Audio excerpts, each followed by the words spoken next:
Benz and Bentley. Your scheming don't affect me. I'm fresh, I'm fly, I'm so damn high. More than 500 horses when I roll by. I'm calm, I'm cool, everything brand new. I don't handcuff, you can get the whole damn crew. Get in my Beamer, Benz and Bentley.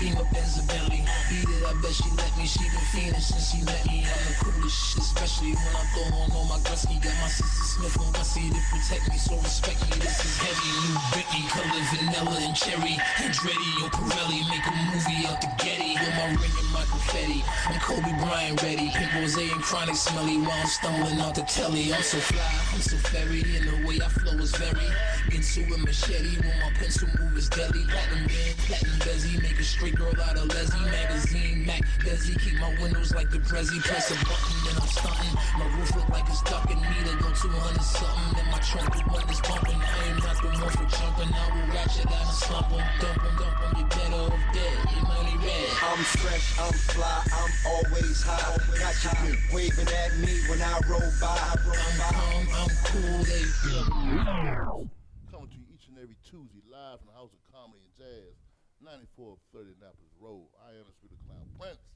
On it down my cycle, Niggopedia Shock B. What's good, man? What's good? Both the ladies of the show, Jossie and Royalty, they're both currently under the weather. Y'all keep them in their prayers. But once again, we coming to each and every Tuesday. Shout out to my main man, Kenny Westray. We are one. My man, Kenny Westray, we are 19431. You know, Suitland Road, man, 30 years of greatness, man. I have a sponsor, 202 Vodka, man, something distilled in the Maryland area. But look, we're going to jump right into the show, man, without the ladies. It's our time, man. You know, we were talking before the show about Venezuela and what's going on. I see another genocide. Yeah, well, I mean, I don't think it'd be quite. I don't think the aim. Not as bad as I think the Biden administration. I think this is what you call like old-fashioned imperialism. So it's resources. So of course there'll be some death and destruction, but I mean, what's happening in Israel is different. They want the land and want the people gone. Like they don't care about the people there. Like we don't care. Like the Trump administration, they don't care about eradicating the people. They just want to take their shit. Take basically. The land but is there any value over in Venezuela? Like Venezuela got the largest oil reserves in the world. Like they got more oil than they have in the Middle East.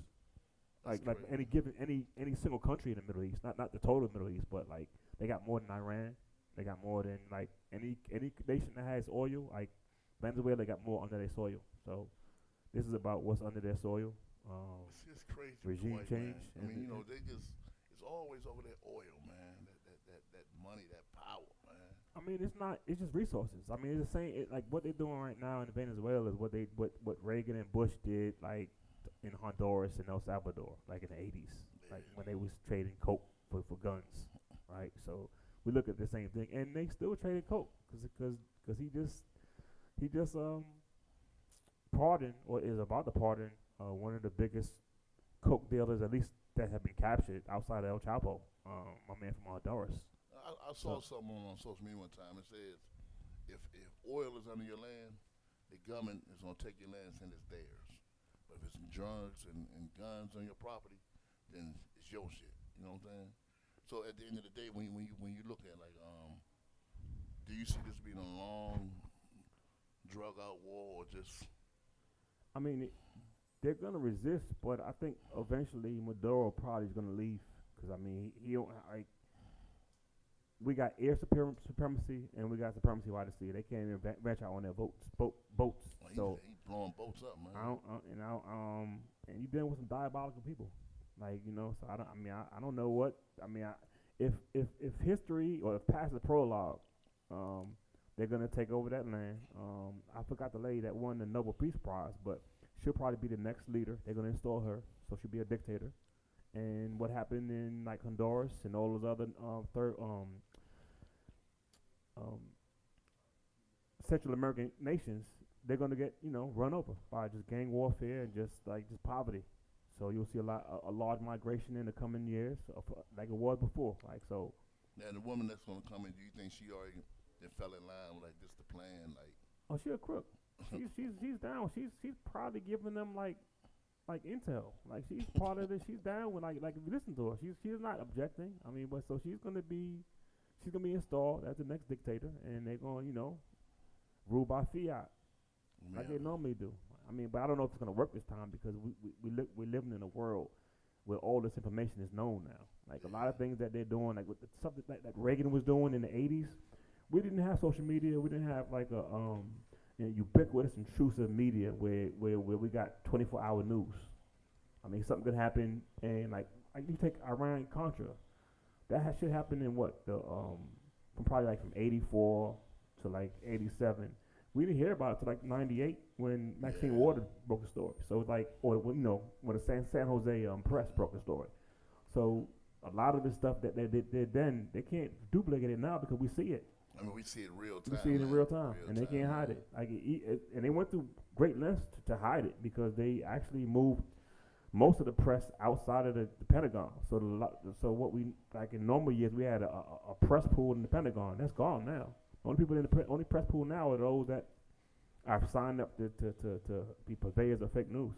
So we in a different space. So it's gonna be interesting. Like it's an interesting time to be alive right now. Well, I mean, I guess and I never thought in this lifetime that we would be able to live to see all this right now, as far as like the technology and the way stuff is. I mean, think about it. Like 20 years ago, you never thought you would live to see a black president, right? So we live in a time of dynamic change. So like in 4 years from now, you gonna see some shit like I never thought I saw this. Like it's gonna be. We're living in crazy times. Like it's a crazy time to be alive. Like it's a good time to like journal your thoughts and record what you're seeing because this is history. We're living through historic times. Yeah, and speaking of history, you've been writing on your book. Something we've been talking about for the last 30 years. You finally took the time to sit down and craft your words, because a lot of people don't realize, your parents were Black Panthers. My father was. Your father was, yeah, and he was deep into the party, you know what I'm saying? I mean, actually, it wasn't that deep in the party. Like, something would happen to him was deep, but he wasn't, like, his involvement in the party was, like, minuscule. He probably was a Black Panther all of maybe 3 or 4 or 5. I mean, most of his time as a Black Panther was spent in prison. Like, so it wasn't like it was like he wasn't, and it wasn't for doing anything. Like he was more active with CORE when they was the fight for community control in Brooklyn CORE, but he wasn't as active with the Black Panther. He just happened to fall into an indictment that was a sweeper, and it was basically the government trying to frame up a bunch of, just trying to stop a movement. Yeah. So it wasn't even like a lot of those guys, none of those guys did anything that was that they was charged for, and women. How much time did they do? They trial. It was like 2 years old deal. Like his case, along with several others, Afeni Shakur, Jamal Joseph. A lot of their cases were severed because Jamal was like 16. Afeni was pregnant with Tupac at the time, so she got they severed her case, and my father was in the hospital. He was taken out of the hospital.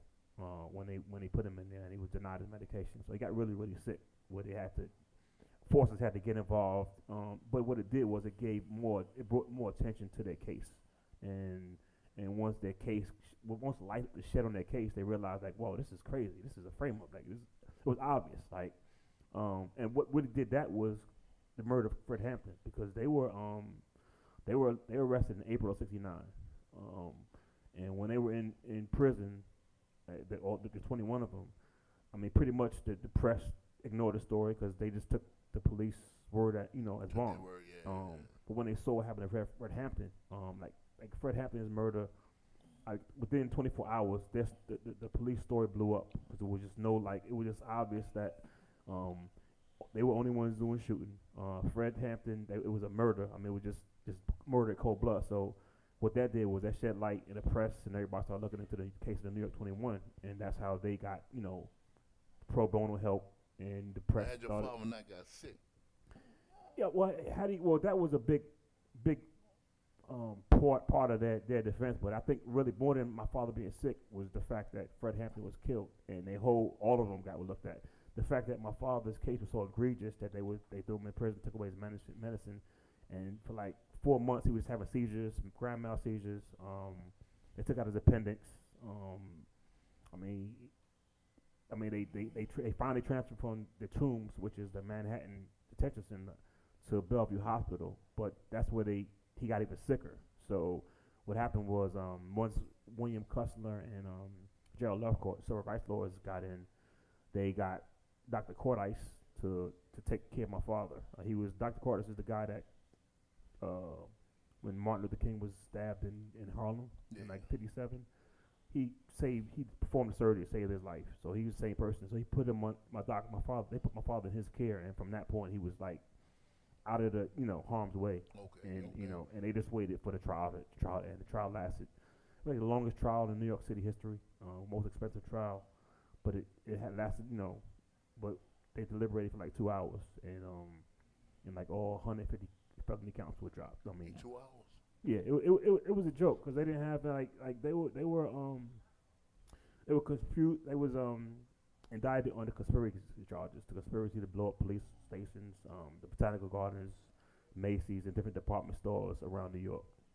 But the evidence that they had was like pipes from a broom closet, just bullshit. It was just totally fabricated. And the two guys that started the Harlem branch of the Black Panthers, which is the branch they were part of, were cops. Wow. They were one of his name was one of them guys, William O'Neill, not William O'Neill. That was Fred Hampton. Eugene Roberts. He was actually the guy on the stage with Malcolm. He was a cop. He was an infiltrator of Malcolm organization. When Malcolm was killed in the Audubon. Audubon. Yeah. He was the one standing on the stage with him. Supposed to be his security. But him and another guy named Ralph White.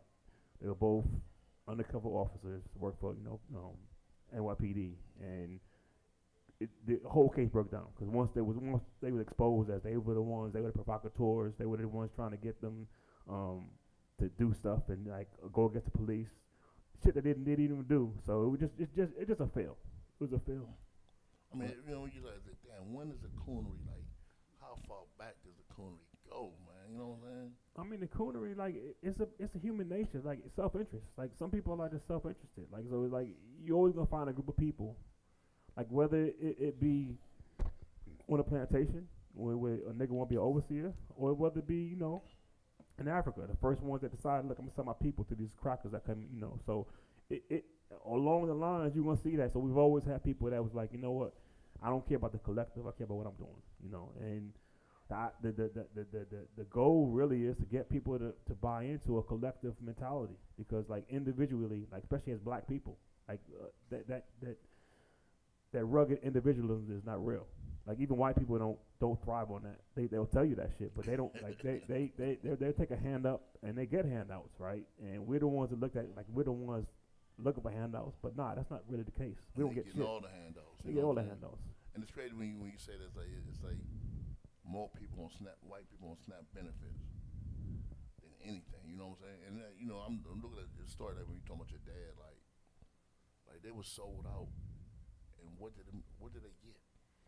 Well, that's the thing. Like that's kind of like what the book title was called, the Great White Dope. And the Great White Dope is just an illusion of just whiteness. Whiteness is an illusion. Like a lot of white, and thankfully we're in an area now where people are seeing, like not enough of them waking up, but whiteness is not a real, like if you look at the white folks and where they're getting, like they like you said it, more white women are on Snap than black women, right? Yeah. But they put a caricature of black women as the picture of Snap.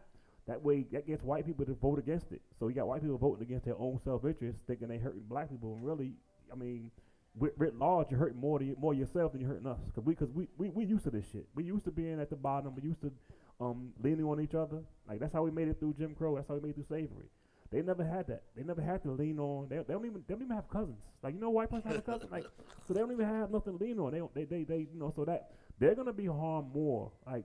I mean, right now they got a white man officer who stick a foot in their ass. I mean, and he told them he don't give a fuck about them. I mean, they just can't hear him. They just can't hear him. Right now they're catching hell. We kind of used to it, and we kind of, I guess, immune to it now. I don't want to put it that far. We're not immune to it, and we are at the margin, so we're getting hurt the worst.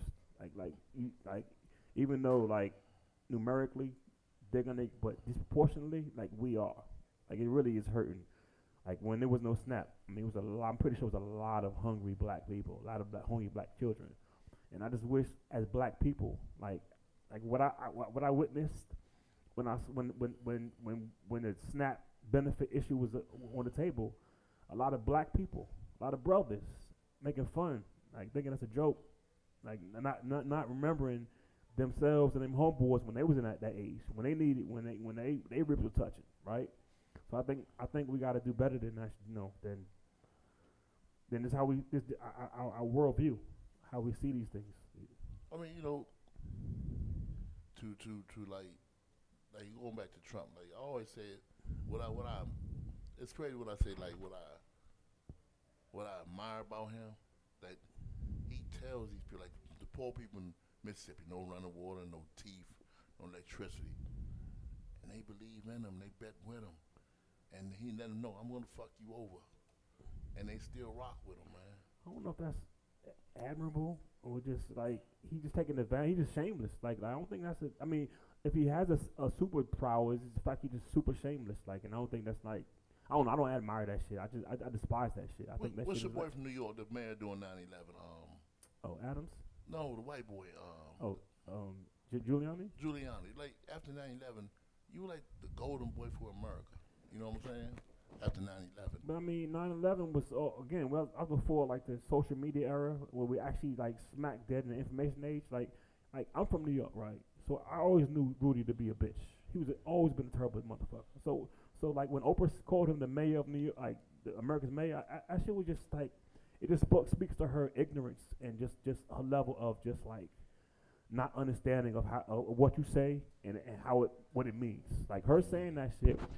I mean, almost like well, at least a lot of us thought he would be president. Like he. I mean, like you said, the world was behind Rudy. Yeah, it was behind, but we got but he was always a terrible person. Like he just got like Donald. One thing to your point about admiring Donald Trump is he exposed a lot of people. Like a lot of people, he exposed a lot of black and white people. Who you really are, what you really value. And I mean, so that is an eye opener. I mean, I can imagine that conversation. Hey, Rudy, I'm running for president. I need you to get with me. Don, your track record ain't so good, and right now I'm in a pretty good lifestyle. You know what I'm saying? Why should I want to fuck with you, Don? Well, he didn't. Well, Rudy's a dummy. Like he's not a smart person. Like he never was a smart person. Like he was always an egotistical, typical white boy that failed up. Like a lot of these white, like they talk about DEI. We got like a problem with mediocre whiteness.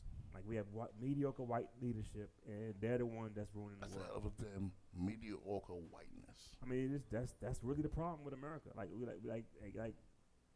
all you gotta do is look at. I'm not even a big fan of Obama, but if you couch him between the players, like look at all the white boys that came before him and followed him. Yeah. I mean, as far as just talent, breadth, skill, there's not even close. Like it's not. You can't compare Obama to Bush. You definitely can't compare him to Trump, and you can barely compare him to Biden.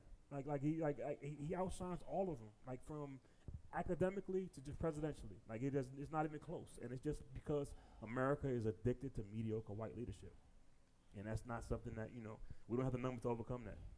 And it's crazy when you say that. Like when you, as you put him like with, I think Clinton was just more charismatic, and the world fell in love with him. But even Clinton, look how he didn't have enough discipline not to get his dick sucked by a 20-year-old. Like that's not on the job. On the job. Like that's not comparing him to Trump. Yeah, he looks like because Clinton was a Rhodes Scholar, so he's a very erudite man. But like if you look at the total person, he was a piece of shit.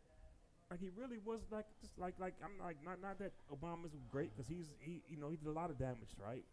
But in comparison to his predecessors and successors, I mean, he shines above them. That's crazy when you say that, man. I don't know, but this is Jimmy Carter. I fuck with Jimmy Carter. Jimmy Carter had like his presidency was a mixed bag, but if you look at or put it all in context, a lot of he was up against a lot. That's why he was a one-term president. But like as far as a post-presidency, like none of the presidents touched him. Like Obama can't touch him. Like, as far as like integrity and just like being a person of good, a good conscious progressive thought. He did more after he left the White House. Yeah, absolutely did. Traveling the world, and I mean, those Secret Service details. Like they were more busy with him after. No, but he actually. I mean, as far as post presidency, like he blows out all of them. Like, cause Obama's post presidency, he just trash. He ain't do nothing but metal. He hasn't done anything like anytime he comes out, it's to fucking sabotage shit. like when Bernie was about to win, Obama came out. Like when they're like every time, like he's I mean he's one of them. Like, but he's better than them, but he's one of them. I mean, back to the guys that sabotage your dad, and them. You think Obama's one of them? No, I wouldn't put him. No, I wouldn't. No, I mean I don't think he would be the help. He wouldn't be a hero to them. He wouldn't like. I think Obama used the public sentiment against Bush because we tied to Bush, and he used that. We tied to the Clintons. He used that, and he got in. But I don't know if that was his plan all along. But somewhere along the line, he became a lot like them. He no longer became an enemy because he came on the scene as their enemy, and he left as their friend and colleague and buddy.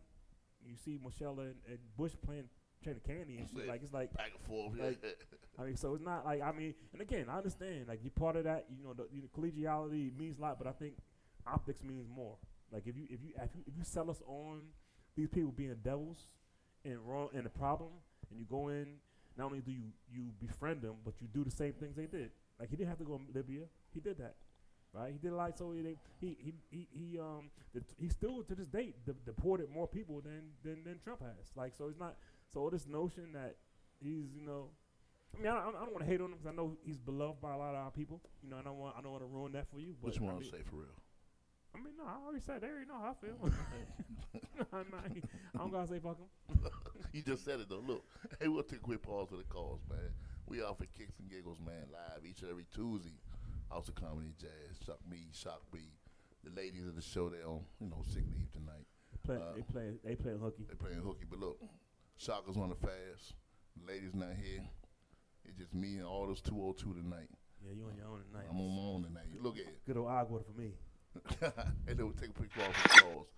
We'll be right back, y'all.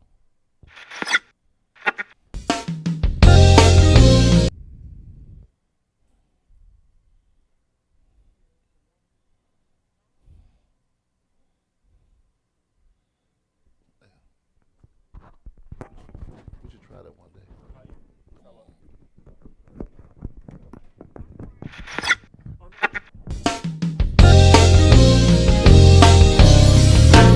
I don't wanna be fighting for the foxes, no. And I don't wanna be the one put inside of boxes, no. I just wanna do my thing, do it my way, feed your soul, help you make it through the day. Yeah. Each and every day, I want you to push me, feel every word I say. This is what my heart prays. Each and every day, I want you to push play, feel every word I say.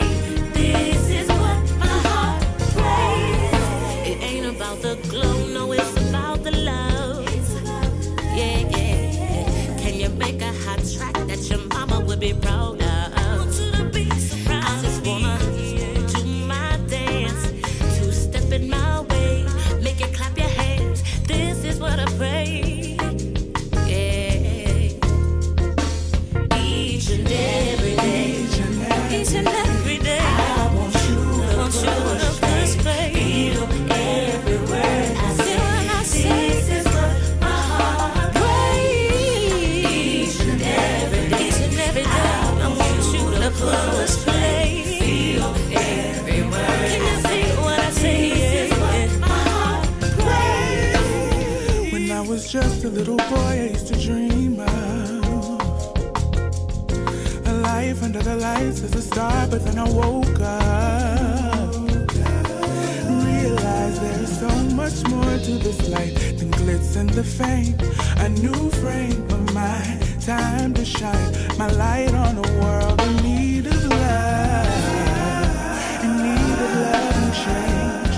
Make this a better place through the music I create, so my future kids can feel safe. This is the time, this is the space, this is your chance, no day but today. And I want you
definitely back for Kicks and Giggles live each every Tuesday.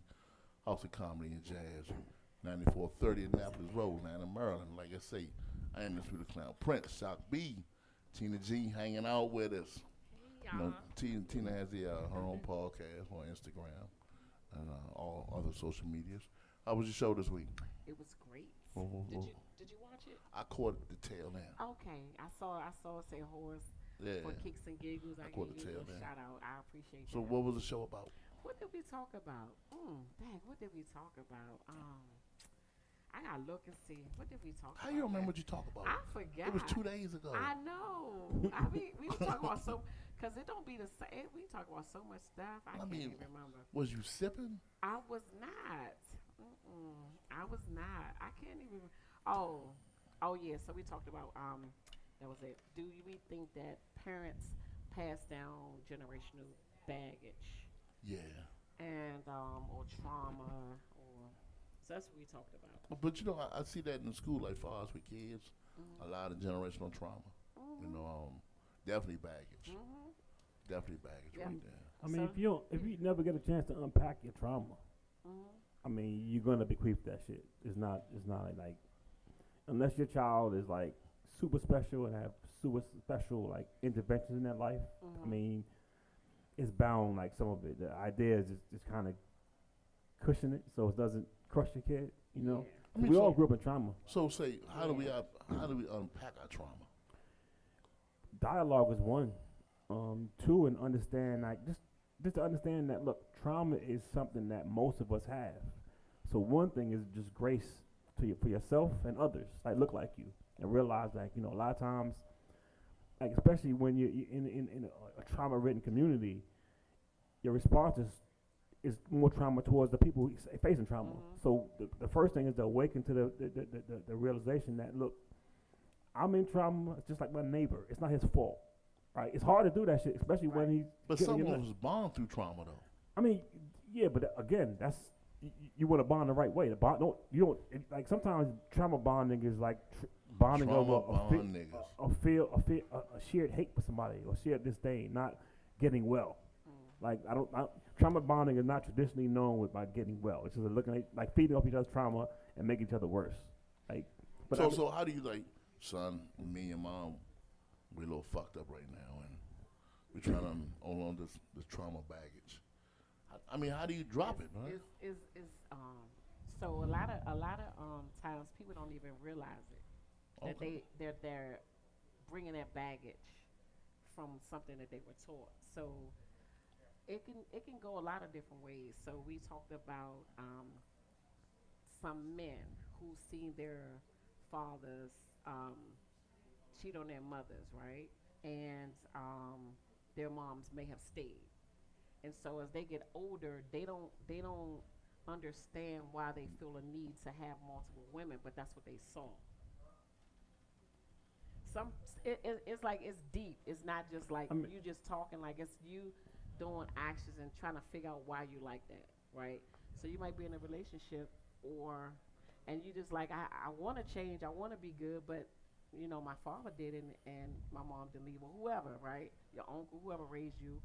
And it might be that way. Or it might be you were taught when you was growing up that you ain't gonna never be nothing, or you gonna have kids by the time you're 15, depending on your area that you grew up in. So I grew up in the hood, so that was the thing. Most people thought at 15 you had kids. Most people had kids by 15, right? So because you saw that, and then their child have a child at 15 and people talk about it, but that's what she grew up in. That was her environment. I mean, growing up, I had a young lady with school beef.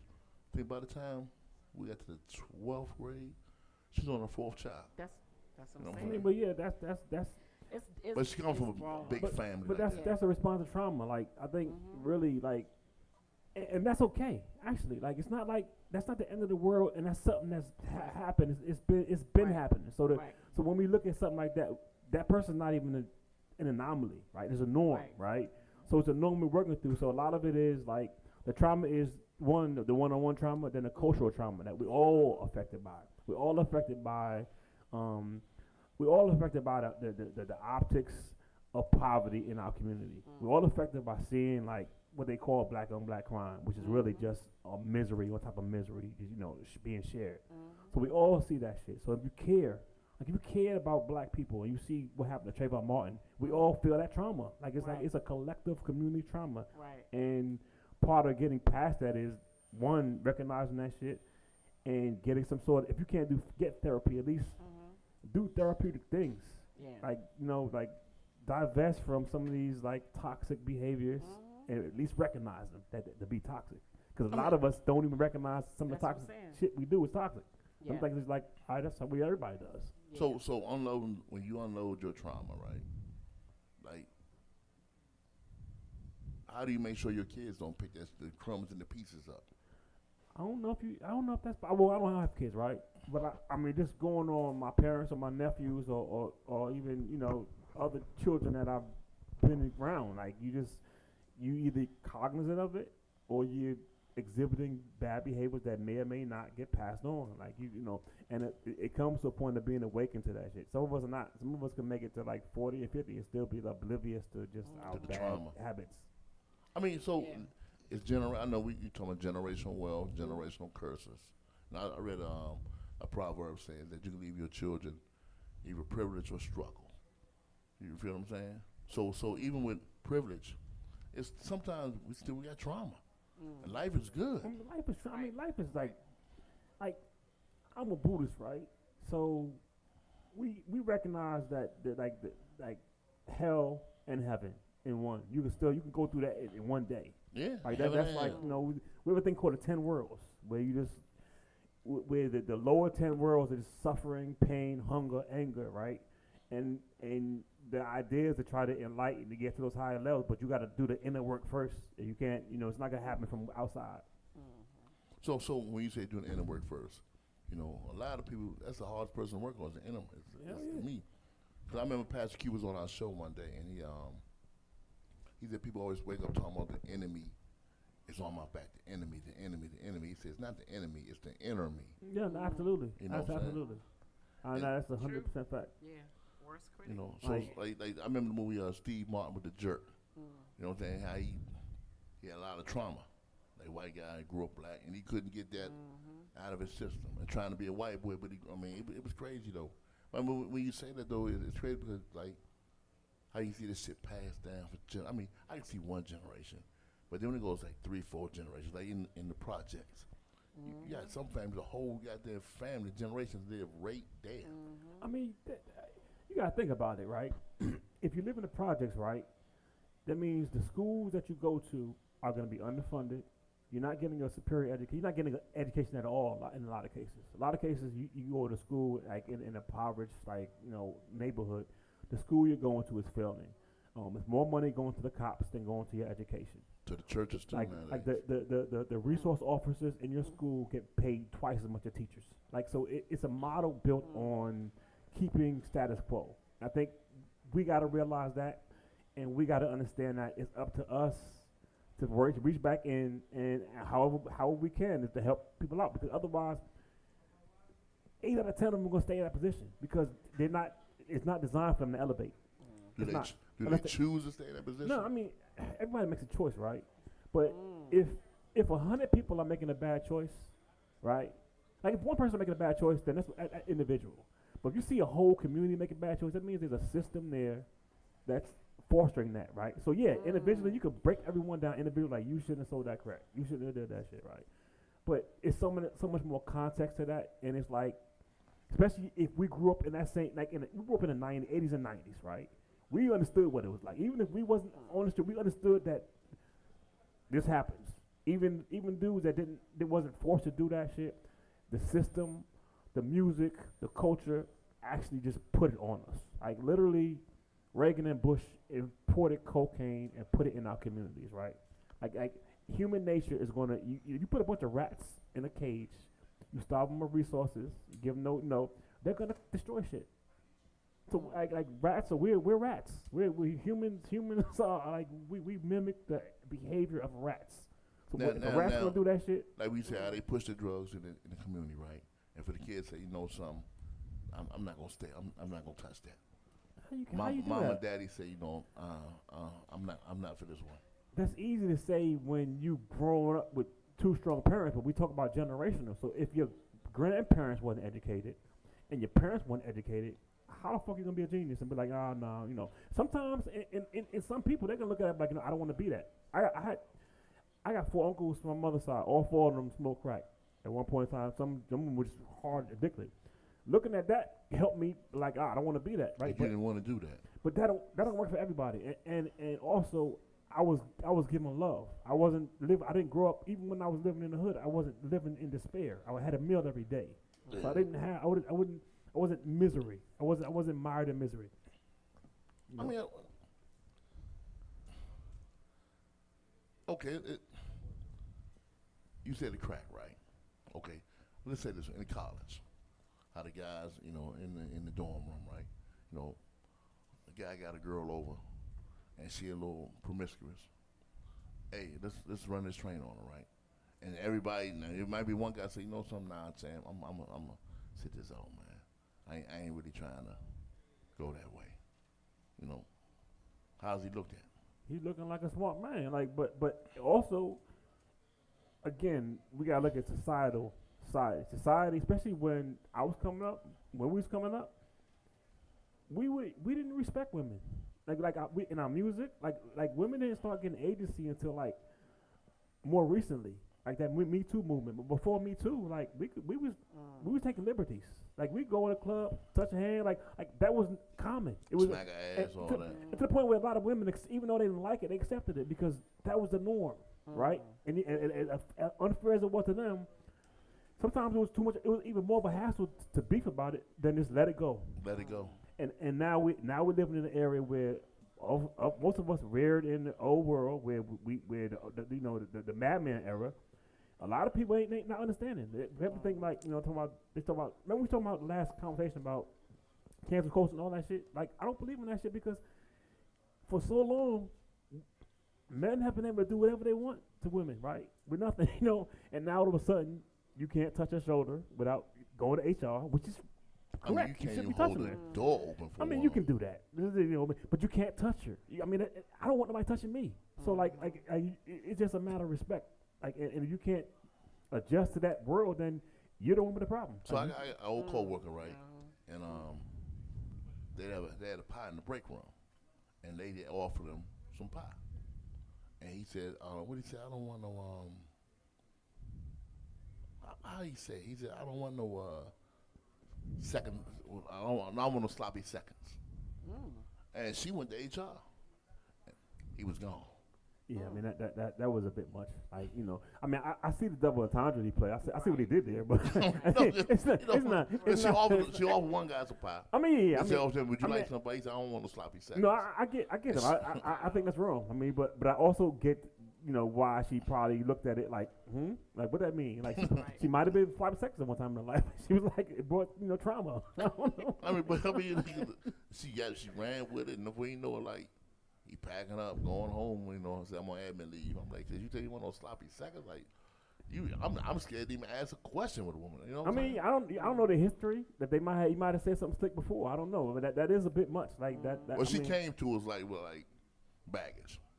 You know what I'm saying? I mean, you know what? And again, like I feel for him, right? But be more careful. Like you can, like, some people respond to different kind of, you know, stimuli, right? And the thing about like black women, like ever since they was like 14, ever since they like 14, 12, they got grown men hitting on them. Like, so it's all kind of inappropriate shit. So like, I can't. Like, I used to be the same way where I never understood how women get like so uptight. I used to say, I'm just joking, right? But then you realize that they're sick of some shit, right? And some of this shit I probably did in my past, right? So I really don't get by, you know. I mean, it is a bit much him having to go home. You know, I hope he made it out of that one. No, he lost his job. Damn, for that? He lost his job. Yeah. Well, did he do anything else? What else was he wrecking? Like, you know, he's a nice guy. You know, sometimes he's a creepy guy. He's a nice guy. Sometimes you have you know, like well, if you gotta do that, somebody on the job. he probably not. He wasn't a bad guy. You know, I mean, I'm pretty sure a lot of guys are not bad guys, right? But sometimes when when you're accustomed, like even use myself as an example. Like I used to, like I was like that was because it was norm, right? Right. Until someone's like, "The fuck you doing?" Like, what do you mean what I'm doing? like, and then you realize that hold on, like it gets in them, like it's unwanted. Like I don't want nobody touching me that I give authority to. So like it works the same way. So how do you go home and tell your wife, I lost my job today? I never had that problem. Like at least not for that reason. I mean I don't know. You better think of something quick. Like you better like I would get creative. So with the bag, so when you meet somebody, like what type of baggage you get? What type of generational trauma you going through? I mean, like I'm not a doctor. I don't want to know.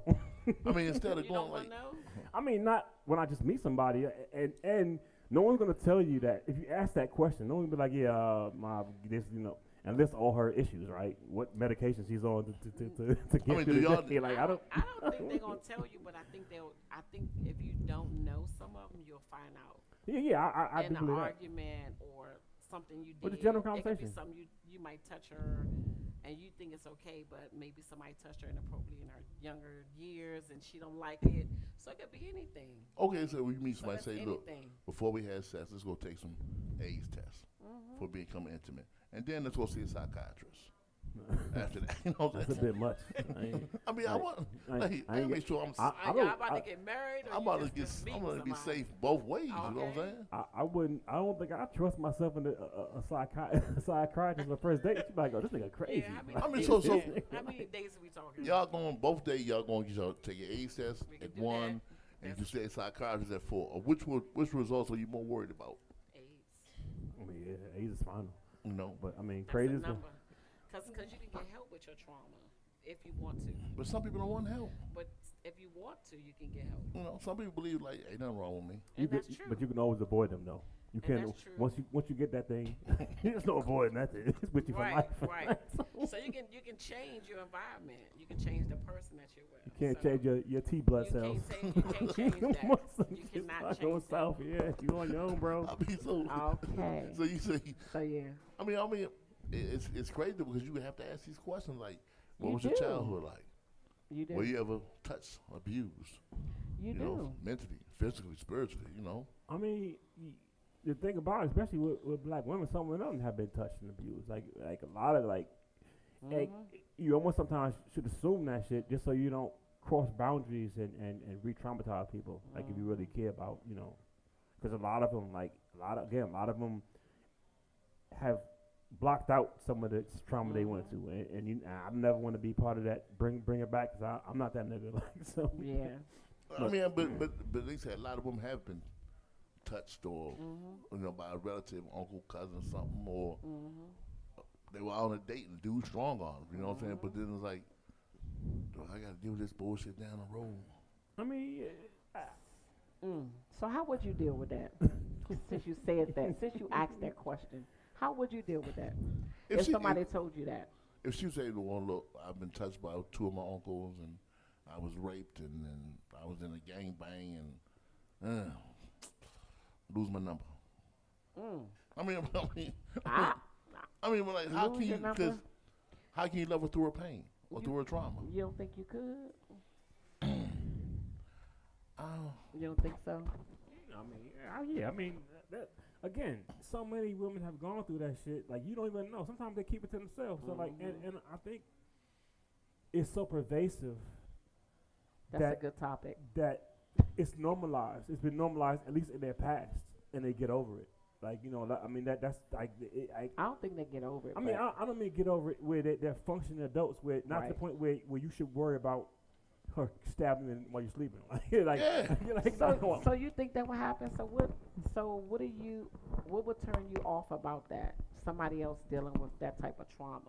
What would turn you off about that? Like, why wouldn't you want to be with somebody like that? Let's say this. If you got to know her history, and I'm like, okay, you put yourselves in them situations. What you mean by that? Okay. You about to get deep. You talking my talk now. Some women. You digging a hole, but go ahead. Okay. I'm sorry. Look, I'm sorry. Don't take me to HR. Let's look at the Mike Tyson thing. All right. Okay. You call you to his room late, hotel room late night. And I ain't saying that you can't go. In our minds, most times, look, son, what we up here for? Yeah, I get that, and I remember like I think I was a junior or senior in high school when that happened, right? Okay. So in my young mind, I was like, yeah, like he ain't man, but like no, and I was just I believe like I knew that, right? That was you couldn't just convince me, right? But years later, as I matured, as you look at Mike, I mean, I listen to him sometimes. I think he might have took that shit. Like I don't know. I wasn't there, right? He was convicted, right? I mean, so I'm not. But that doesn't mean anything because he's a black man, and you know. But I no longer just flat out say he didn't do it, right? Because Right. yeah, it's possible he did, right? Okay, Cassie. You had to meet in the grocery store. You run to Cassie, and y'all kick it and become cool. And then like you find out like, damn, all the shit she did with all the strippers and the gang. Like, can she come back from that? I mean, yeah, she's married, right? So like, so she can't come back, right? And you also gotta look at the power dynamic, right? Like it's just like we said, yeah, individually she had choices to make, but at 18 or 19, however she was, versus a 39-year-old man that can make or break her whole, like, you understand why she did what she did and how she got trapped in that shit. So I don't, of course, at the end of the day, you could say she made conscious decisions as an adult, but she was a baby, right? And she would be like Play-Doh. She was getting played, so like she would be manipulated, and she probably, and I don't even doubt that they love each other, but it was a toxic kind of love that, and he's a toxic kind of person. So when you fall in love with somebody like that, whether he likes you or not, so he brought his trauma into her. Yeah, I mean, and she probably was already lowest thing, so she might have trauma like someone that so easily falls prey to that. Not just the money. Sometimes she's already low esteem, you know, and that allure of just being a star. I mean, at 18, 19 years old, no matter how pressed in your life was, you're gonna be like, yeah, I'll do it if I can be a superstar, if I can be next J-Lo. Oh, so the guy she's married to now, right? At one point in time, when he laying next to her in the bed, just looking at her like, this bitch fuck around try to stab me one night. Nightmare or some shit like that. Why you think like that? She probably the baddest thing he ever sat next to, right? And that overwhelms everything else. Like that he's probably looking at her like, shit, man, I'll never have, like, good thing he did that to you, because otherwise you wouldn't want me, right? So like I'm just saying, like, he not like he you know, I'm not saying that she's that bad or anything, but he's just a regular dude, like, right? And he got what Puffy was walking around with, right? So I mean, I'm not, you know, just from a superficial standpoint, he's probably happy that he's with her, and she like, I don't know her, I don't know what, you know, what's going on in his head, I don't know what's going on in his life. He might be into crazy shit too, like, I don't know, like you said, trauma. So, but how do you love her past her? Then when the trial come out and she had to revisit it all again. I mean, you know, how you love her through that. You know, you wasn't your wife's first, right? You don't think about who's piping her, right? You don't be like, hey, I wonder, right? It's just my matter, turn. right? It's my turn right now. So like it's his turn, right? Like he not thinking about the freak off and shit. He thinking about what he got right there, and he trusts that, you know, she's happy with what she got. But how does he love her through that pain? Because I know that she got to come back to haunt her sometime. Man, she got $30 million, bro. I mean, I'm sure. I'm not saying she ain't hurt, but I'm pretty sure he's not mad that she got $30 million with her. Like, he's like, I think about it. I got a question. Go ahead. No, you go ahead. I was gonna say something stupid. No, go ahead. I'm glad you cut me off. I'm just like, cause this man right here. I mean, yeah, he's special. So, he's special. He is special. I hope Sarah ain't watching, cause she can be like, I love my wife. You know what I'm saying? So I never been to a Diddy party. You know what I'm saying? How do so everybody have a past, right? Yeah.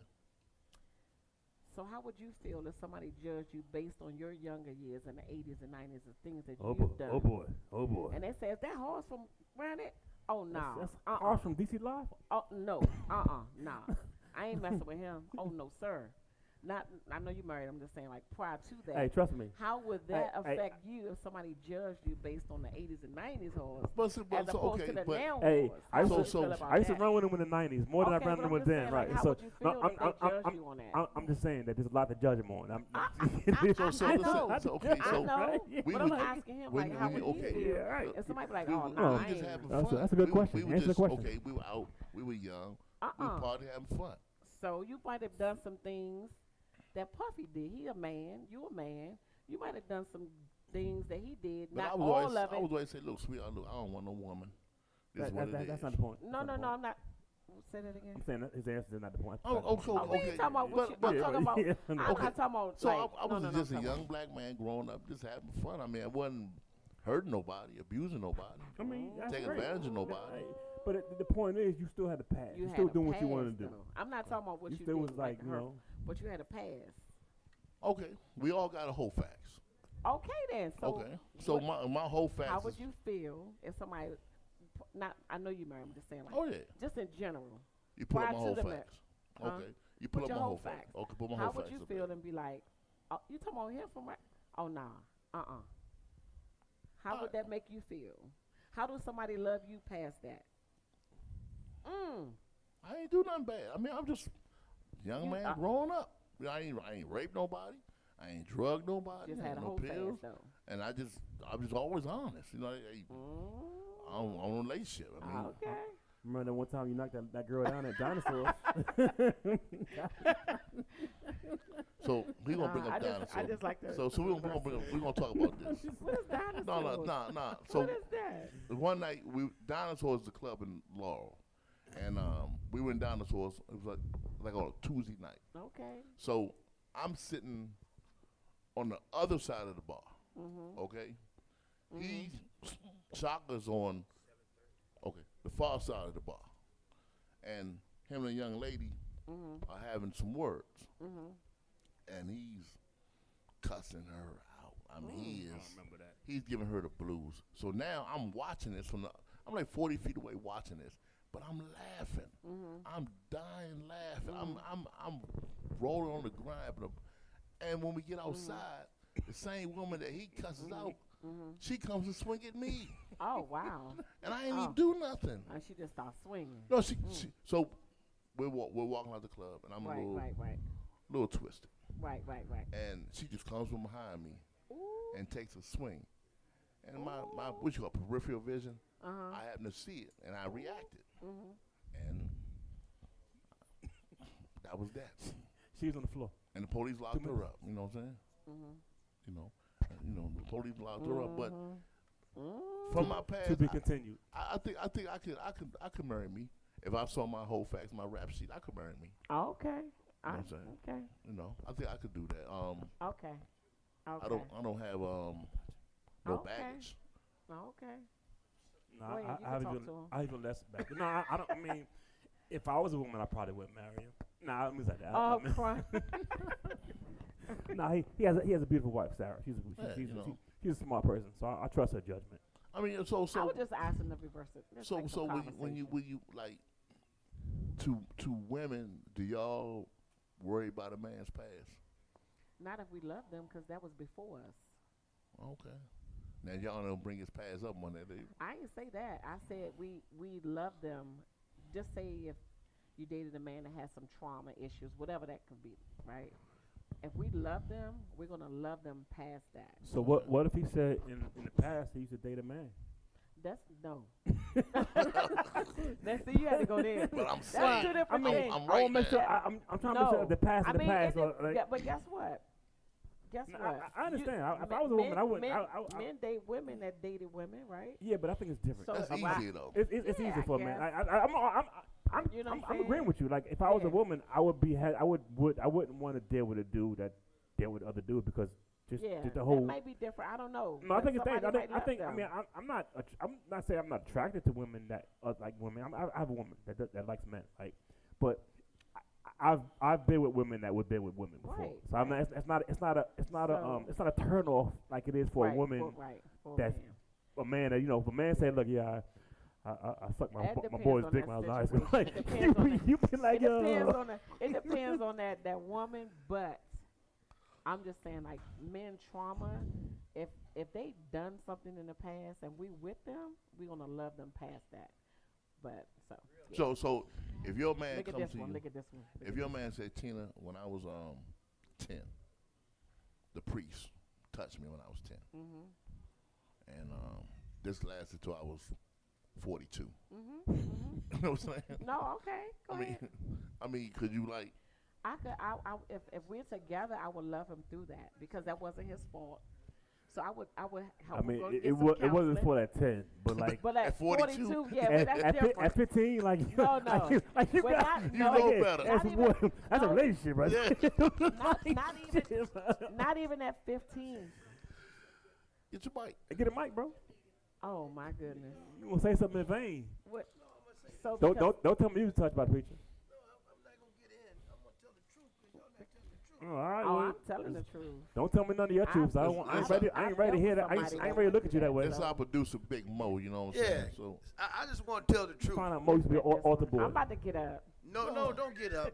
First of all, no woman should even like a man that likes another man.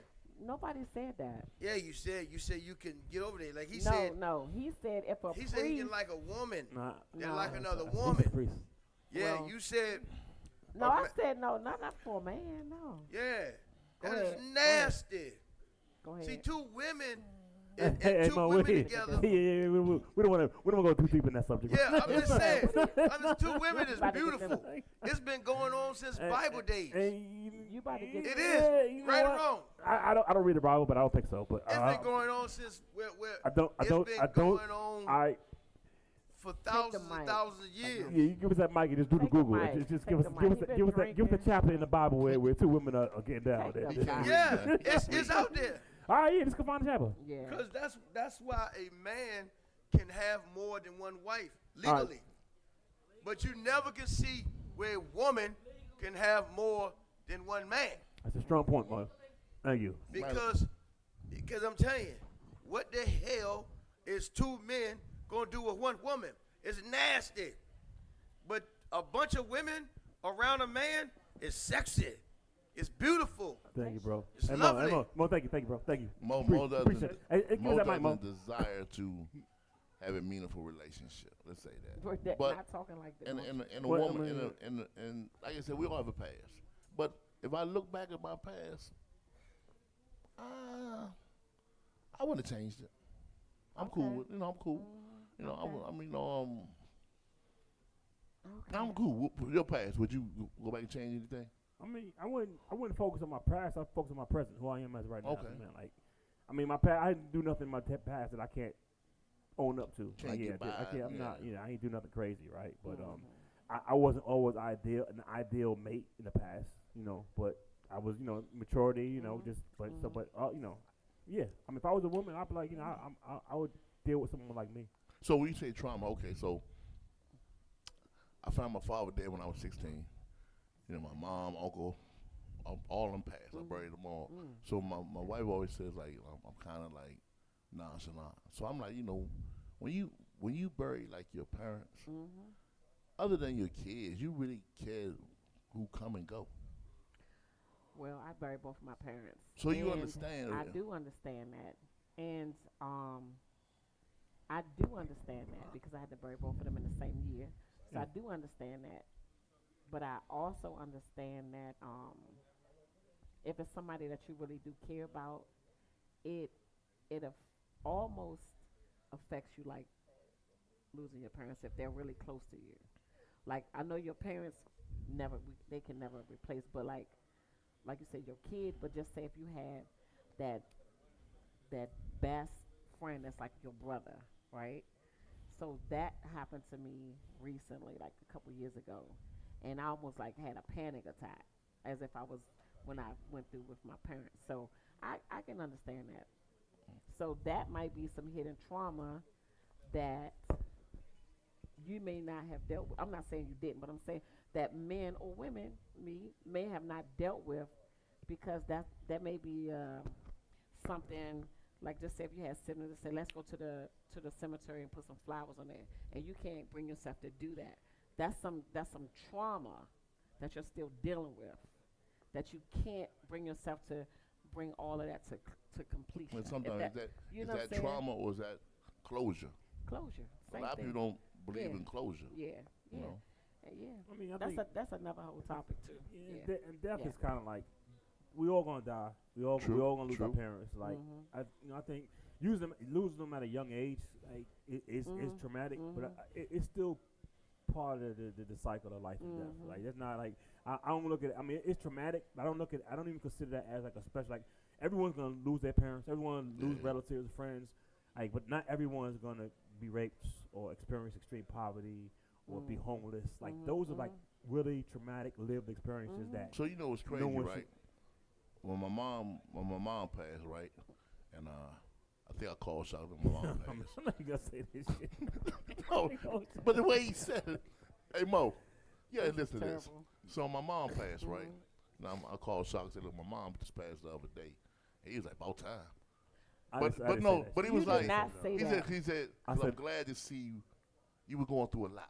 And I'm glad it's over with. You know what I'm saying? But when he first, I was working with him at the time, right? So he coming in like some days just dealing. Like mother was sick, had cancer, she was dying. Like it was real, like, and he was just dealing. I was letting her know, I'm glad that she's at rest. So he heard something else. You know? Don't invite me back up here. He don't want to heard. He heard. Yeah, I'm glad that she's dead. Like, don't invite let's me go back party up now. here, Let's go drink. Let's go drink today.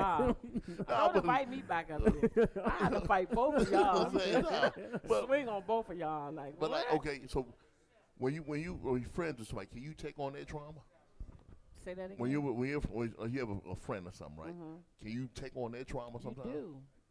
That's what a good friend does, though. Unintentionally, you do. Not even intentionally, even if you, you want to But be like, an outlet. You don't gotta solve their problem. Yep. Sometimes they need somebody to talk to, just somebody to be with. But and then you feel it, because if y'all connected, you feel it. Like if somebody on his job, like if y'all close, somebody on his job bother him, and he tell you about it every day, you're gonna be like, man, I want to go to the job, but you gonna feel it. So okay. That's your Just friend. say my wife is your best friend, right? And Tina, you going through shit with your man. You come over talk to my wife. Am I supposed to say to my wife, look, hey, go down there and be Tina's fucking friend, but don't be no fucking sponge, and don't absorb her bullshit and bring it home to me. No, because your wife wouldn't do that. My stuff is not her stuff. She's being a friend to me by listening to me and supporting me, and that don't have nothing to do with you and her. Like if you doing the internal work, Lord, you can absorb that shit. You can be y'all like, got some issues. I get off. If you do the internal work, you can absorb their pain without taking it. Exactly. You can you don't gotta share. Exactly. Like when your mom's died, I hurt for you, but I wasn't like, damn, my life was over. You just go on. Like you just like, you bring comfort and say what you can and you know. Because like a lot of times, like I say, sometimes it's transfer or trauma. Oh yeah, you can do that. Now that empathy. can happen. Now I have had friends that, it can happen. It can happen. You be like, where you at? I don't want to see him. And then you kind of like be like, well, you did this and da da da. All y'all like that, so it can happen. I'm not saying it can't. It can't happen. It really is. I think the bigger issue is the lack of empathy. It's not caring. I mean, that's for me. Like I think we live in a world where we don't care about the suffering of others. I think that's a bigger problem. Did you just say lack of empathy when you told this man you glad your mom? You say lack of empathy? Yeah, what? What are we talking about? That was like 30 years ago. So we call empathy. So we call him Mr. No Cut Card. I could tell because he Yeah, I could tell. We had a topic on years ago on our show, and I said to him, what would be your what would you say to a bunch of little white boys growing up in the trailer park? What would be like? How would you uplift them? He said, kill yourself. Lord, get me off the set. You know what I'm saying? Come on. but cut my mic off. But I mean, I believe there is transfer trauma though. Yeah, I believe that. Yeah. So when you sit down with a friend who's going through stuff, do you have to keep a wall up so you don't have to that shit come on to you? I don't. I mean, what's gonna come on? Like I don't. No. Yeah, like I think it's just about having empathy and showing that you care. Like you don't have to. I don't have to give anything. Empathy is like free. It's finite. You're not gonna run out of empathy. Like you can't be like and I took a psychology course. I wanted to be a psychiatrist, so I know. What happened? I never went through with it because they didn't pay a lot of money at the time. It was years ago, and I was like, how much? So I just went to accounting. So yeah, I just switched up. But yeah, so. I don't know. I mean, trauma, man. We have to do a show on trauma, man. You like that? Maybe we'll bring a psychiatrist up here with us. You should. We'll lay on the couch. I know one thing: white men go see a counselor, a therapist. Some of them do. They don't all go. And the other ones gonna kill them. Let's not give them too much credit. Well, Most of them. And the other ones go home and fuck Most their of the wives. responsible ones, but nah, there's a whole bunch of poor white men and middle class white men that don't go to like just like niggas that don't go to. Did he say? You know, Get me off this. we don't want to give them too much credit. He terrible. Okay. Do you, growing up right now, right? After you lost your dad and your granddad, right? Could you have talked to a therapist, or you internalize yours? I mean, I think I probably need to talk to a therapist about other shit than like, because again, like I miss my dad, it's my grandfather, but I had my grandfather till he was 100. My father till he was 76. Oh, you know? wow. Yeah. Still, I mean, it was 79 actually, but I mean, he died too soon.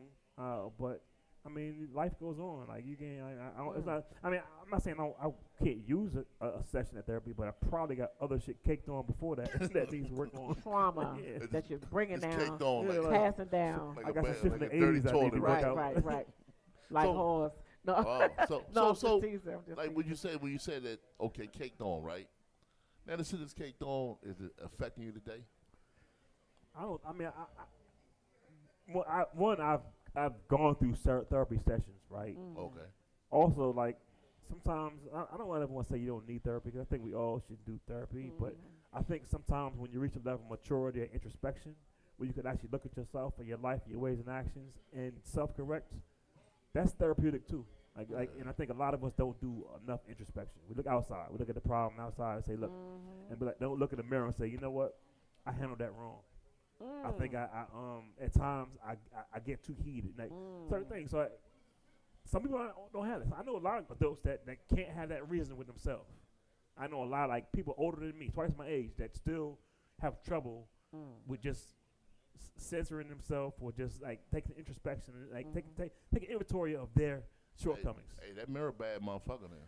I mean, but some of that shit is like, some of the mirrors like That mirror bad. a different motherfucker, person. They man. said they see something That different. mirror is a bad motherfucker, man. You know, and I think that's the hardest thing to do sometimes, just to look in that mirror. You know what I'm saying? 'Cause the mirror can humble your ass.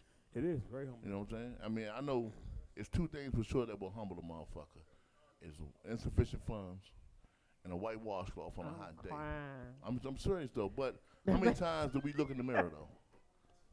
Really look in the mirror and then like analyze, like you say, like, you know, I am a fucked up motherfucker. You know. I mean, that's a conscious action, right? And if you're not compelled to look within and say, look, you know, even if like every conflict I have, eventually I get to the point where I'm like, all right, what part did I play in this shit? Even if it's just 10% of the problem. And that's good, because most men don't do that. No, I mean, That's good. Again, sometimes Most people don't do that. yeah, Let's well, say that. it doesn't. It's not always timely. Sometimes but I'm just saying the fact that you say that most So people when you don't say, even do okay, that. how much did I play into that? I played 10% of that shit. I should have played 60%. You know what I'm saying? Should have added more to the book because That's funny. I didn't start it. You know what I'm saying? Right. So have you ever apologized to somebody that you didn't mean it? Didn't mean the apology. Yeah, you didn't mean the apology. You just said, I apologize. Just to get it over Just to with. get out the I way. have. Just get by the bullshit.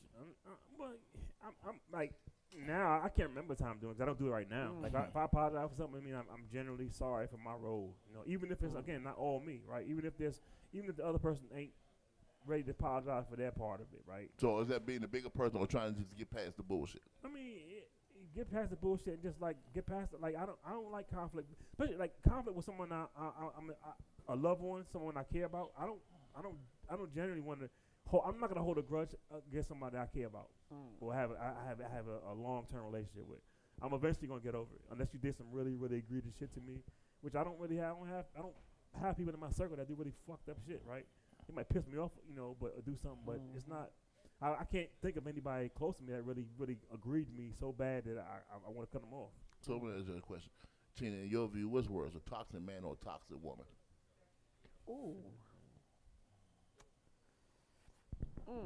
A toxic man or a toxic woman? I don't know. That's kind of hard. Depends on their zodiac. Nah. Do you believe in that zodiac shit? I do sometimes, but I think it's people, because I think we can control our emotions, and we blame it on signs or liquor or whatever. So I think we can control our emotions. I think if somebody is in an argument and they say something mean or bad to hurt your feelings, You're like, oh, we was in a heated argument. You thought about what you said. But some people don't think. They just flick off No, real fast. No, you think about what you said. They go 0 to 100. For me, that's my probably biggest thing I apologize for is shit I say in my mouth.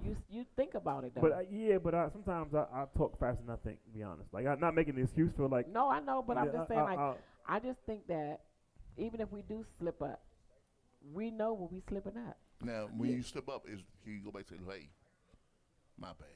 You can say that, but the words do hurt. No, you can't take it back. You can't take words back. You're right. You know what I mean? The words hurt. Like hitting the button. The words hurt. So that's why now I think about it. So if I'm getting into an argument with somebody or having a heated conversation, I have to take a break. I'm terrible at that before I shit. say something to you that's going to hurt your feelings that I can't apologize for. Now, I can apologize. I wish I did that more. You're not going to forgive me. I wouldn't have to apologize so much if I had that kind of maturity. You're not going to forgive because, you can say something. So you know you got two people, right? The one that says, you know something, I want to apologize. Then you have the other person on the other shoulder, like, man, fuck your feelings, man. Like, you know, and then I know sometimes you can't come back from certain arguments. Do you hold a grudge? Do you see yourself hold a grudge longer? Now I don't because it ain't gonna do nothing but weigh me down. So now I just go ahead and forgive the person, forgive myself, ask for forgiveness, and I gotta move on. Or else I'm gonna be weighing myself down. What was the question again? Now. Do you hold a grudge now? No, I don't hold a grudge. No, I'm not. No, I hold. Sometimes I hold on to anger, and that's like my grudge and trying to get out of anger, and I say things out of anger, and I wish I had sometimes that I don't have. Like my lady, she could, if she angry, she'll just go quiet, right? Which gets on my nerves too, right? But she don't say shit that she gotta apologize for. See, me and my wife, she say a lot of. Sometimes she say some shit, and I just, I step back and be like. And the little voice says, man, give it to her, nigga. But then the big brother, if I give it to him, I'm going to sit back and I'm going to walk away a little bit. So if I give it to you, see, I think I could take more what she says to me than she could take from me. And I know if I say certain things, it's going to, she got a quick temper. So this what I, this. They don't want to get stabbed. But I just know, like, it don't, two head, like, you know what I'm saying? Sometimes you got to back down. That's a good.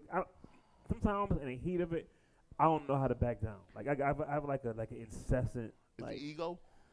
It might be ego, anger, and just uncontrolled. Just sometimes just like a I don't know, like a rage sometimes. Like I have a question for you and you, Mr. Anyway, do you think that somebody that you care about, you would not say things to hurt them intentionally? So like what you just said, I know I could say, so why would you want to say something intentionally to hurt somebody that you love? So with me, like, this is a question. I just like when I was younger, I say it, but now like, I'm 57 years old. Right. Like we got like. I got 30 more summers left. I know. If we all on Sunday, let's get the fuck past it by Tuesday. Yeah. This is in the last 4-5 weeks. We got to sit down the road. We got to come across. That's a skill I wish I had. I don't have that. Okay. I don't have the, like when I'm angry or when I'm just really like, or I have something to say, it's hard for me not to say it. Like I just, I don't have a filter. It just sometimes it come out and it'll come out even faster than I think about. Like, oh shit, I should. Right. So that's how sometimes it'll come out like that. I realize it after I said it, like, oh shit. So no. That's the issue that I have. I mean, it's not that bad. It only flares up like sometimes. Right. But So how do you control him though? But when you see him coming like, nigga, like tap me in, nigga, tap me in, motherfucker, tap me in. I just try to focus, just try to keep my I try to dwell on shit. Like when I dwell on something's pissing me off and I keep thinking about it, I try to like purge it from my mind. Especially if something I can't do about it. So in the past tense and it's done. Right. So eventually I do get over it. Just in that moment I have a hard time. Right. That's my problem. Like I don't hold it. I'm not gonna. A year later I don't even remember this shit. So do you have that on off switch that you can just that quick, or you need time to like a tea kettle? How you know is that whistling and needs time to calm down, or you can just say let me just I mean, cut this sometimes bitch it's off. time. Sometimes talking to somebody else. It's like just like I find that works. Like just like, and you get sage advice from your friends, but like, Right. let that shit go. And then Right. if you have a friend that say not, the opposite, then sometimes you might be a big problem. But in most instances, it's like shit that it's done. Now, talking to somebody has nothing to lose. Is that a wise choice? I mean, Like a married man going to talk to a single man. I mean, I'd rather if that married man has intelligence, integrity, and he's smart, That's a good or if question. the single man has more integrity and is smarter than the married man, I'm going with the single. Like, whichever one makes sense. I don't look at married single as a big difference. Like if you married and you out there you cheat on your wife a lot, I probably don't have a whole lot of trust for you. Like I'm like but no, it's not a factor. I don't know. I mean, like I think sometimes, like you say, you gotta think before you speak, and then you gotta know yourself sometimes too. You know what I'm saying? Like, no, let me go ahead. Like, me and my wife, sometimes when we're talking, I can see her gauge. You know what I'm saying? I can see, okay, I can see her gauge. All right, let me go ahead and just stop right here before we get too far. You know what I'm saying? And it's not backing down, but like, look, I see where this is going. Well, let's try to come back to this to another day. No, that's smart. I mean, I know sometimes certain, like, to steer clear of, like, my lady feeling a certain way about a certain thing, I won't agitate her. Like, Did you like to poke the bear? No, I don't. I like peace. Peace. I prefer peace.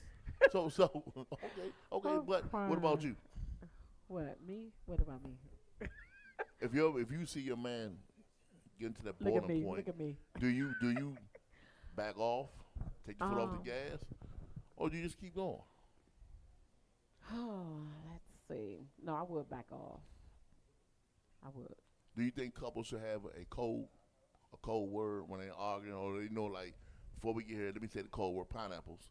That means let's just stop, and we'll try to come back to this to another day. I'm not saying we're not gonna forget the subject. We'll come back to it another day. I think couples should have talks, more conversations. We got a code word. That don't. We got a code word. Y'all got a code word. Yeah, But I think it's they should when have we more out, conversations. and if I get in a conflict outside, that's a big, like, if I get in something with somebody outside, like, not that it happens often, but if that happens, she got a code word. She says, like, yo, like, just calm down and leave, because I'm in the heat of the moment. I'm gonna say what I want to say. Like, I don't know how to be like, yo. Now, after you say what you had to say, do that little voice is, that's what I'm talking about, motherfucker. It depends who I say it to. Like, it depends. Like when we went to, and I told you this, I think, when we went to Aruba, and we went on a tour, excursion, like a bus party bus tour, right? I seen y'all. I was having fun on that thing. I had a great time, right? So we in the first stop was this karaoke spot. So we in there. It's a bunch of locals in there, like, singing and doing their shit, right? And there's a couple of white guys in there. They came in there, right? They locals. They been there every day, right? So the people in our group was mostly women on our bus. Like, probably me and like two other dudes, like 30 or 40 women on the bus, right? So we in the spot, and the ladies with us. Some of them do karaoke, right? They go in there, right? And then the local guy got on there, right? And he started singing some song. I don't know what it was, right? But he's going through that joint, and the hook on the joint is "You're a Tramp." Like, he's going around to the black women. It was all black. So on our bus, going there, picking them up. They don't really realize what it is. They getting up, like, laughing and shit, like enjoying the show. And the hook is "You're a Tramp." And this girl, looked at, and she snatched her hand, sat back down, offended. So he did it again to it, and he just kept doing it, right? So I'm looking at them like, so I'm getting mad because it's clear what he's doing, right? So it's time for us to go. We get up, continue to walk out before me, right? So she walked out the door. So when she walked out the door, I walked back to him. I took the mic out of his hand. I took it from him, right? And he was like, because first he thought I was like joking with him. So he let it go. I took it. I started walking out, and the dude was like, "It's just a song." I was like, "Man, fuck you in the song." So I took it. I threw the mic on the table and walked out, right? They ain't do nothing. But then they came to the bus driver. I guess they knew him because he goes to this, that's part of his business. And they was like pointing at me like, And I'm like, what's up? Like, what you? Like, That's the bad guy. I walked right past y'all. Y'all like, come on, like, I'm like. So Christina got all mad. And she, and she probably talked to me like the next 8 hours, just mad. So did you like, tell her I was protecting she y'all's know what I was doing, integrity? but she didn't care. She was like, I mean, and she had a point. Like, why? She's like, I don't want to be out here and get we in a Aruba. What have you get arrested? Like, so she's thinking long. I'm just thinking the moment. Like, Right. Now sometimes lives get caught up in the moment. You know what I'm saying? And sometimes how can you be like, something? Let me think. It's just a moment. I'm gonna let it go. I mean, shit. How many? You 57. Yeah.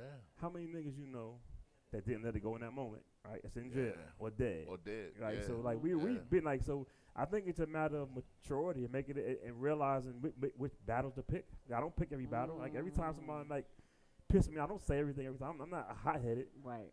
I just have a point. I mean, so your moments. What are your trigger moments? That's a good question. What are my trigger moments? Oh my God, you really put me on the spot. I mean, everybody has that trigger moment. Yeah. That's a lot. So I would piggyback on what he said. Let me just use this as an example. I would have probably told him, look, babe, we sit down, don't do that. And then when the bus, whatever it was stopped, then we'd have went to that man and we would have gave him some words. Like she wasn't trying to do that. No. She was 100% non-confrontational. Like, She was like, no. So I know I had to but act on not my just own. take the mic, but just be Well, like, she didn't see me take the mic. Because she didn't know I even did it until they came See, but outside you see, crying. dang. he waited oh till man. she left Oh. because had she have been there, they'd have had a moment. Right. Them right, two right. probably got back and forth too. So he knew like, right. let me wait till she leave. Right. then I'ma I mean, confront her. actually, what are you in that conscious? Like, she walking out before me, and it's something. I was turning around because he was still singing the song, still doing something. Oh, Like, wow. nah, you're not gonna do that. So Like, man, ask you a question: had it been a black man singing the song, would you have felt different? I mean, yeah, I would. I mean, because I would have felt a certain way about him. Like that's some sucker shit to do. Be doing, To but women, this yeah. is a white. It was clearly to me just being racist. Like Taking advantage of the situation. They seen a bunch of like non-locals in their little water hole. It was really black, and it was a mixed crowd. They mostly Latino, and then some white people sprinkled in. There wasn't a whole lot of black people. So what you saw from him was like, Just being you like taking advantage. you trying to be funny, right? trying to be And funny. and You we trying to go- be serious, but trying to make it a joke Yeah, right. at the same time. That's exactly what I saw, and that's what he was doing. It was clear as day to me, and I was like, nah, you. Now, so it's crazy. 'Cause one thing I know about Shaka, like he's an asshole, but he don't start a lot of shit. He don't start nothing, but he not taking no bullshit either. You know what I'm saying? Like when it comes to other races, he ain't. His motherfucking your bars right here. It's so much shit you can do or say before you say something. I think that's part of his blackness. You know, I mean, because he has zero tolerance for that race. You know, No, I love all people. I ain't got a problem. I love all people, I but like cool white people as long as they not racist and ignorant. Like they cool. Like I mean, which is most of them. So like, but I mean, and Lord again, have You think mercy that's with it? them. all that they like we gotta understand. We gotta understand. We live in a white supremacist world where Yeah. white, like even there's black people that believe in white supremacy and practice that shit daily. Like so so a lot of white people don't even understand that white supremacy, this system, this construct, don't even help them. It hurts them more than it helps them. So some of them are learning this under Trump. Trump has opened a lot of eyes, but still, it's their fault. They own this shit. They own racism. We don't own that shit. We just responding to the stimuli that we're faced with. so man, the black people of the day.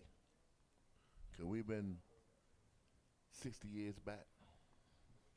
I mean, yeah. I mean, you're conditioned by your environment. So any environment, that's like saying, could LeBron play in the '80s? Of course, whatever the environment is, like we are survivors. Like black people, like we have been through. Like if you look at the annals of history, from slavery, I mean, from the middle passage to slavery, Jim Crow, all through the '60s, '80s, the crack era. Like we survived that shit. We came out of that shit. Like so, it's like we always gonna be. So we got trauma from just life. Yeah, Pretty much. it's in our DNA. So what's the worst trauma? Life trauma, relationship trauma? Like, I mean, life trauma. He Like, said life or relationship. honestly, I'm honestly, crying. I don't understand. Because you can deal with life trauma. 'Cause you like, that's what white man called me. Okay, all right. Well, what do you define as life trauma? Because life Okay, trauma so- could be like, getting hit by a bus. It's like shit you do in your job, everyday life, versus what you did with your woman. Them two traumas just different. Ain't I it? mean, I don't look at trauma. I don't look at my relationship as trauma. As a man. trauma? That's, yeah. Let me Like, get trauma, on that's this something thing. really big. Is Like, that I need to get out of trauma? it. It's trauma's in my relationship. I need to get out of my relationship. Like, that's not a good So it's like relationship. with me, like when I'm outside of the house, like I'm not taking no shit from nobody. Like the smallest little thing, I'm addressing that shit. But at home, it's like, nah, I don't even address everything though. I don't think everything like I'm at the point like you gotta really. It had to be I won't say it had to be egregious, but it got to be like a real slight for me to even respond. Like I don't what the hell's so funny? Because he's saying something. Okay, you know what I'm saying? Crazy. That's crazy though. But one day we're gonna have a panel and we're gonna talk about trauma, man. Because get some professionals, man. Professional. Mo wants a dating game, That's so not we're gonna gonna work, bro. we're gonna try to find him for the love of Mo one day. Somebody Thank who you can- so much for having me. I But like appreciate we y'all. appreciate you hanging out with us, Thank Tina you G. so You much know, for Kicks sharing and your Giggles, like I say, platform. each and every Tuesday, this is what we do. We talk about events, topics, things. We engage in courageous conversation. You know what I'm saying? Shock, man. Where they get find your social media, man? Shock B on So he's been through actually I've Facebook been, jail like shit. Maybe been put in Facebook jail 100 times. You know what I'm saying? But he has no trauma, no baggage from that stuff. Where you at now? You still with Shock B or you with Kwame Notori? Shockaberry on Facebook. IG, anything else? No, IG's I don't remember the IG. Okay. What about you, Tina G? I am on all the platforms under Talks with Tina G. And on Facebook, it's just Tina G. All right, tell them about your podcast. So my podcast is Talks with Tina G. It's every Sunday at 7 p.m. All platforms, TikTok, YouTube, Instagram, Facebook. You got a topic for this Sunday? The topic for this Sunday is what category do you put your friends in? What category do you put your Good. friends in? Great, best, or covenant? Oh, that's So motherfucker. each friends, like, or just friends total? Which Yeah, category do you put your friends in? Oh, I got two. So, and then it's going to like kind of peel off because some friends need to be cut off to just be like a phone Yeah, friend. because all friends ain't the same, right? They're So- not the yeah, same. right. But Now- we think that everybody's our best friend. Everybody not your best I friend. put mine in two categories: assets and liabilities. So You you know. got two. Yeah. I So don't believe in best friend. That's like weird. yeah, but everybody's your friend. Everybody not your friend. Well, no, we got different levels of friendship. That's but what I'm saying. yeah, but like So that's what we're gonna talk yeah. about on Nah, Sunday. that's cool. Yeah, There are different levels in friendship. Yeah. Yeah, So we're gonna definitely. talk about that because I think we get mixed up. People get their friendships mixed up, their levels. Yeah, I think I'm at the age where I'm too old to not know what a friend is, and be confused on what a friend is and what a friend is not. Yeah. Yeah. So that's what we're talking about on Sunday. Okay. We're going to check it on Sunday. Like Check me out on Sunday. Hey, we are for Kicks and Giggles each and every Tuesday, live at the House of Comedy and Jazz. Like I say, our two ladies, Royalty and Jossie, they're both sick. We pray for them. Hope they bounce back next week. We are for Kicks and Giggles each and every Tuesday, live from Table 28, House of Comedy and Jazz. You can catch me at www.don'tdate'em.com. Y'all stick around. I got the Slick Wicked Project coming up next. We'll see y'all next week. We out of here. You ain't even tell me what to say though. Exactly.